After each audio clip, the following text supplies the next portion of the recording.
নমস্কার বন্ধুরা, কেমন আছো সবাই? আশা করি সবাই ভালো আছো। তো আমিও ভালো আছি। তো বন্ধুরা, আজকে আমি পাবদা মাছের একটা দুর্দান্ত স্বাদের তেল ঝাল করে তোমাদেরকে দেখাবো। তো রান্নাটা তোমাদের সাথে আমি শেয়ার করব। তোমরা সবাই হয়তো ভালো পারো, কিন্তু আমি কোন পদ্ধতিতে করি সেটাই আমি তোমাদের সাথে শেয়ার করব। তো মাছটাকে প্রথমে কেটে নিচ্ছি। এটা কিন্তু বাজার থেকে কিনে এনেছিল পাবদা মাছটা। মাছটা মোটামুটি ভালোই ছিল, টাটকা মতো ছিল। তো এই যে দেখো, আমি বঁটিতে তো মাছ কাটি, তোমরা তো সবাই জানো। আমি কিন্তু ছুরি দিয়ে কাটি না, বঁটি দিয়েই কাটি। এই যে বসে কাটছি মাছটা। তো দেখো, মাছটা কিন্তু এই যে কানকোয়া ফেলে মাছগুলো আবার দুটো তিনটে মাছের ডিম হয়েছিল। তো দেখো, পাবদা মাছের ডিম তোমরা কে কে ভালোবাসো বলো। আমি তো পাবদা মাছের ডিম কিন্তু খুব একটা পছন্দ করি না। তো দু তিনটে মাছের ডিম হয়েছিল, সবগুলোতে না। তো মাছগুলো কেটে ধুয়ে পরিষ্কার করে এই ঝুড়িতে রেখেছি, জল ঝরার জন্য রেখে দিয়েছি। এবার অন্য যেগুলো লাগবে সেগুলো আমি জোগাড় করে নিলাম। এই যে রসুন একটু নিয়েছি, আর একটুখানি আদা নিয়েছি, আর এই যে দেখো একটু পোস্ত 2 চামচ, আর কাঁচা লঙ্কা চিড়ে নিয়েছি, পেঁয়াজ কুচিয়ে নিয়েছি, সর্ষে 1 চামচ, হলুদ সর্ষে 1 চামচ, কালো সর্ষে, আর হলুদ গুঁড়ো, লঙ্কার গুঁড়ো, লবণ, সর্ষের তেল, এগুলো লাগছে। তো এবার দেখো রান্নাটা আমি কিভাবে করি।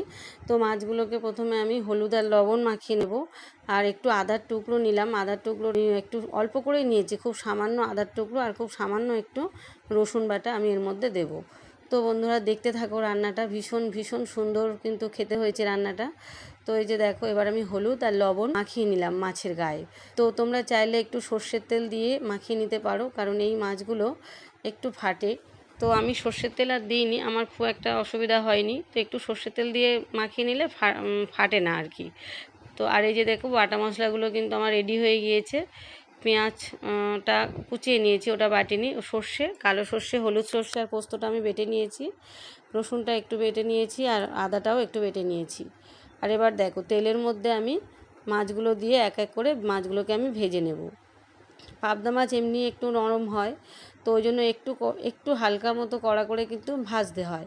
তো এই মাছগুলো কিন্তু খুবই নরম হয়। এবারে উল্টে পাল্টে বেশ সুন্দর করে আমি বেশ বেশ কড়া করে, খুব কড়া করে না, বেশ হালকা করে একটু ভেজে নেব মাছগুলো। তো এপিট এপিট করে ভেজে নিয়ে, মাছগুলো যেহেতু 5টা ছিল, তো প্রথমে আমি এই যে 4টে নিয়েছি। তো তারপরে আর 2টো দিয়ে ভেজে নেব। তো বন্ধুরা, এই রান্নাটা এত সুন্দর খেতে হয়েছে। খাওয়ার সময় আমার 2 মেয়ে, আমার হাজব্যান্ড দুজনেই বলল, মানে 3জনেই বলল দুর্দান্ত খেতে হয়েছে। দেখো, এই যে মাছগুলো ভেজে আমি পাশে তুলে রেখেছি। এইবার আমি কড়াইতে এক এক করে মশলাগুলো দিতে থাকবো। কড়াইতে প্রথমে দিলাম কালো জিরে দেওয়ার পরে তারপরে দিলাম মানে কাঁচা লঙ্কা মাঝখান থেকে চিড়ে নিয়েছিলাম, 6-7টা মতো। আর এই যে পেঁয়াজ কুচিয়ে নিয়েছিলাম, সেটা দিয়ে দিলাম। দিয়ে ভালো করে একটুখানি ভেজে নেব। আর একটু লবণ দিয়ে দিলাম। লবণ দিলে কি হয়, একটু পেঁয়াজটা কিন্তু নরম হয়ে যায়। তো ভালো করে একটু ভেজে নেব, পেঁয়াজ কাঁচা লঙ্কাটাকে ভেজে নেব। নেওয়ার পরে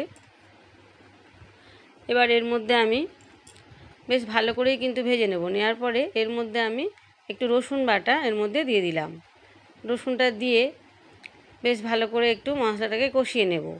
কষিয়ে নেওয়ার পরে এবার আমি একটু মানে আদাটা যেটা অল্প করে বেটে রেখেছিলাম সেটা দিয়ে দিলাম। দেওয়ার পরে তারপরে আমি একটু ভেজে নিয়ে তারপর যে মশলাটা বেটে রেখেছিলাম, কালো সর্ষে, হলুদ সর্ষে আর পোস্ত, সেটা আমি বেটে নিয়েছিলাম শিলনোড়াতে। আজকে কিন্তু মশলাগুলো শিলনোড়াতেই বেটেছি, কারণ খুব কম মশলা তো, তা আমি ওই জন্য মিক্সিতে আর বাটিনি, আমি শিলনোড়াতে বেটে নিয়েছি। তোমরা চাইলে কিন্তু সর্ষে বাটা, পোস্ত বাটাটা তোমরা চাইলে একটু ছেঁকে নিতে পারো। খোসা থাকে তো, অনেকের সময় খোসা খেলে অসুবিধা হয়। তো আমি সেটা আর ছাঁকিনি, আমি দিয়ে দিয়েছি। তারপরে দিলাম 2 চামচ হলুদ গুঁড়ো আর 2 চামচ শুকনো লঙ্কার গুঁড়ো, কারণ এটা একটু যেহেতু ঝাল ঝাল হবে, ভালো লাগবে খেতে। তো এবার ভালো করে মশলাগুলোকে বেশ কিছুটা সময় নিয়ে বেশ কষিয়ে নেব। বেশ কিছুক্ষণ ধরে কষাতে থাকবো। যখন দেখব তেলটা ছেড়ে উঠে এসছে, তখন আমি এর মধ্যে শিলনোড়া ধোয়া জলটা অ্যাড করে দেবো। এই যে দেখো বন্ধুরা, খুব বেশি কিন্তু জল এটা দেবো না, এটা একটু মাখো মাখো হবে। তো আমি জলটা দিয়ে দিলাম। জলটা পরিমাণ মতো একটু দেবে। যারা আরেকটু গ্রেভি চাইছো তারা আরেকটু জল দেবে। তো আমি এরকমই রাখবো, খুব বেশি আর দেবো না। তো এবার একটু জলটা হালকা মতো যেই ফুটে মতো উঠবে, তখন আমি মাছগুলোকে এর মধ্যে অ্যাড করে দেবো। তো দেখো বন্ধুরা, মাছগুলো আমি এর মধ্যে সব দিয়ে দিলাম। আমার একটা মাছ একটু মানে সমস্যা হয়েছে, মানে তুলতে গিয়ে একটু সামান্য ভেঙে গিয়েছে ওইটা। বাদবাকি সব গোটাই ছিল। তো দেখো বন্ধুরা, সব মাছগুলো দিয়ে দিলাম। তো মাছগুলো দিয়ে এবার আমি এটাকে ঢাকা দিয়ে রাখবো কিছুক্ষণ, বেশিক্ষণ না, খুবই নরম মাছ তো খুবই তাড়াতাড়ি হয়ে যাবে। তো এই যে একটু ঢাকা দিয়ে রাখলাম। তো এবার আমি ঢাকাটা খুললাম। তো দেখো বন্ধুরা, এই যে এরকমই দেখতে হয়েছে। তো এবার ওপর থেকে একটু ধনেপাতা ছড়িয়ে দিলে খুবই সুন্দর হয়, কিন্তু ধনেপাতাটা আমার কাছে ছিল না। আর যেহেতু টমেটো কুচি আমি দিইনি, টমেটো কুচিটাও আমার কাছে ছিল না, টমেটোটা আমার কাছে ছিল না, তো সেই জন্য আমি একটু টমেটো সস ব্যবহার করেছি। এই যে ফোটার সময় একটু টমেটো সস আমি দিয়ে দিয়েছিলাম। তো বন্ধুরা দেখো, রান্নাটা আমার কিন্তু মোটামুটি কমপ্লিট হতে যায়, আর একটু সামান্য বাকি।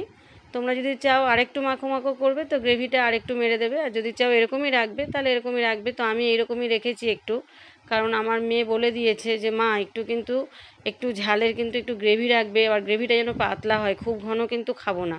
তো সেই জন্য আমি এরকমই রেখেছি আমার মেয়েদের জন্যে। তো তোমরা যেমন বুঝে শুনে সেইভাবে গ্রেভিটা রাখবে। তো আমার কিন্তু রান্নাটা পুরো রেডি হয়ে গিয়েছে, পাবদা মাছের তেল ঝাল। তো দেখো বন্ধুরা, দুর্দান্ত দেখতে হয়েছে, খেতেও অসাধারণ হয়েছে।